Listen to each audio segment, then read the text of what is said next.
بسم اللہ الرحمن الرحیم۔ میرے پیارے بھائیوں، السلام علیکم ورحمۃ اللہ وبرکاتہ۔ آپ لوگوں کے سامنے ایک اور واقعہ لے کر، جو نوجوانوں کے لیے بہت ہی سبق آموز واقعہ ہے، لے کر حاضر ہوا ہوں۔ میرے پیارے بھائیوں، واقعہ یہ ہے کہ ایک مرتبہ ایک بیٹا روزانہ جو اپنے گھر بہت دیری سے پہنچتا تھا، تو ایسے ہی اس کا حال چلتا رہا، یعنی روزانہ 1 بجے 2 بجے کبھی 3 بجے بھی گھر پہنچتا تھا۔ باپ روزانہ دیکھتا رہا، مگر ایک مرتبہ اس کو پکڑ لیا اور کہا کہ بیٹا اب اس وقت میں کہاں سے آ رہے ہو؟ تو بیٹے نے کہا ابو جی میں تو اپنے دوست کے گھر سے آ رہا ہوں۔ تو باپ نے کہا چلو اپنے دوست سے مجھے بھی ملاؤ۔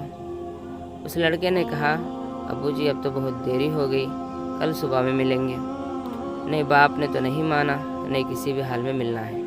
تو بہرحال ان کے اصرار پر لے کر چلا گیا۔ جب اپنے گھر پہنچا اپنے باپ کے ساتھ، اس کے دوست کے گھر پہنچا، تو وہاں جا کر جب دروازہ کھٹکھٹایا تو بہت دیر تک دروازہ کھٹکھٹاتا رہا، مگر وہاں سے کوئی آواز نہیں ملی، کوئی جواب نہیں ملا۔ تو بہت دیر کے بعد ایک بوڑھا آدمی، ایک بزرگ آدمی باہر نکلا اور وہ کہا کہ اتنی دیر میں کون ہے؟ تو چچا کہہ کر پکارا اور کہا کہ میں آپ کے لڑکے کا دوست ہوں، اپنے دوست سے ملنا چاہتا ہوں۔ انہوں نے کہا کہ نہیں اب کوئی ملاقات نہیں ہوگی، کیونکہ بہت دیر ہو گئی ہے، وہ سو گیا ہے، کل صبح میں مل لینا۔ اس نے کہا کہ نہیں بہت ضروری کام ہے۔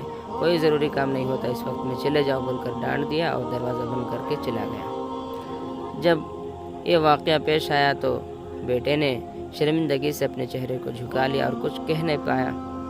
تو باپ نے کہا بیٹا اتنی رات میں اپنے دوست کے گھر لے چلوں؟ بیٹے نے کچھ نہیں کہا، بہرحال اس کو لے کر اپنے دوست کے گھر گیا۔ تب جاتے جاتے اور بھی دیر ہوئی، رات کا وقت تقریباً 3 بجے اس طرح کچھ وقت ہو رہا تھا۔ تو اتنی رات میں بھی جب وہ اپنے دوست کے گھر پہنچا، جیسے ہی دروازہ کھٹکھٹایا تو جیسا اس لڑکے کے دوست کے ساتھ ہوا تھا ویسے ہی ہوا، یعنی کوئی آواز نہیں ملی۔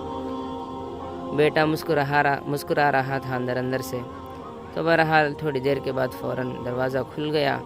اب دیکھتے کیا ہیں کہ جو آدمی آیا ہے بہت ہنسمکھ چہرہ لے کر، خندہ پیشانی کے ساتھ ہنستے ہوئے آیا، اپنے دوست سے ملا۔ دوست مجھے معاف کرنا، آنے میں تھوڑی دیر ہوئی۔ تو میں یہ سوچا کہ آپ اتنی رات میں آئے ہو تو کوئی ضرورت سے آئے ہوں گے، اس لیے جو کچھ میرے پاس ہے آپ کو دینے کے لیے، پیسے وغیرہ وہ سب لے کر بیگ میں آیا ہوں۔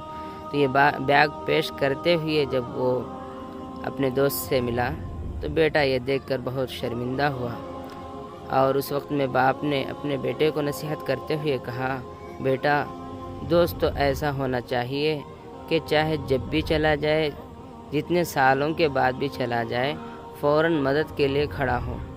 ایسا دوست بیکار دوست ہوتا ہے جو رات بھر تو جگائے اور جب اندر چلا جائے تو چاہے جتنی بھی ضرورت آ جائے مگر ذرہ برابر بھی اس کو جواب ہی نہ دے۔ ایسے دوست ٹھیک نہیں ہوتے ہیں، ایسے دوست بیکار ہوتے ہیں۔ تو دیکھیے میرے بھائیوں، میرے نوجوان بھائیوں، خصوصاً آپ لوگوں سے درخواست ہے کہ آج ایسے دوستوں کے لیے موبائل میں اور بات چیت میں، چیٹنگ میں، کالنگ میں، رات میں کتنی دیر تک ہم جاگتے ہیں، اپنے ماں باپ کو ستاتے ہیں، اپنے گھر والوں کو تکلیف دیتے ہیں۔ تو کیا یہ کرنا ٹھیک ہے؟ یہ آپ کی عقل پر چھوڑ دیتا ہوں۔ اللہ تعالیٰ ایسے غلط کاموں سے، ایسے غلط دوستوں سے دور رہنے کی توفیق نصیب فرمائے، اپنے ماں باپ کی قدر اور اپنے بڑوں کی قدر کرنے کی توفیق نصیب فرمائے۔ السلام علیکم ورحمۃ اللہ وبرکاتہ۔